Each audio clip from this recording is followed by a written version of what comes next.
சென்னையை பொறுத்தவரை கன முதல் மிக கனமழை பெய்யும் வாய்ப்பு உண்டு. இன்றைக்கு இரவிலிருந்து நல்ல ஸ்பெல்ஸ் கிடைக்க வாய்ப்பு இருக்கு.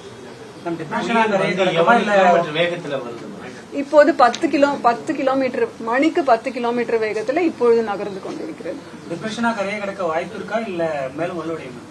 கரையை தொடும் வாய்ப்பு இல்லை. கடலோர பகுதிகளிலே அதன் மைய பகுதி நிலவுவதற்கான வாய்ப்பு உண்டு.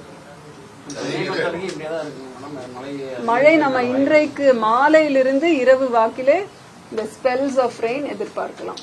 காற்றோட வேகம் எந்த இடத்துல அதிகமா பதிவாயிருக்கு? நம்ம விண்ட் ரெக்கார்டர் எந்த இடத்துல பொறுத்து இருக்கோம் தமிழ்நாட்டுல வந்து நம்ம சென்னையில ஒன்று இருக்கு.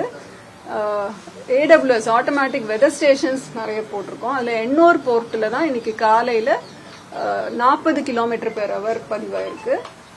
மற்றபடி பாம்பனிலே 60 km/h பதிவாயிருக்கு. கடலூர், நாகப்பட்டினம் இந்த மாதிரி மோஸ்ட்லி கடலோர அப்சர்வேட்டரிஸ்ல எல்லாமே நமக்கு தரைக்காற்று 40 to 60 km வரைக்கும் பதிவுகள் கிடைத்திருக்கின்றன. அதாவது எப்பவுமே புயல் வந்து நம்ம எதிர்பார்க்கிற அதே நேரத்துல அது கரையை ஒட்டி இருக்கும்னு சொல்றது ஒரு சேலஞ்ச் தான். ஒரு அளவுக்கு நம்ம வந்து இப்ப இருக்கிற நிலைமையை வைத்து நம்ம போர்காஸ்ட் தரோம். அதனால இன்றைக்கு இருந்து மழை சென்னைக்கு எதிர்பார்க்கிறோம்.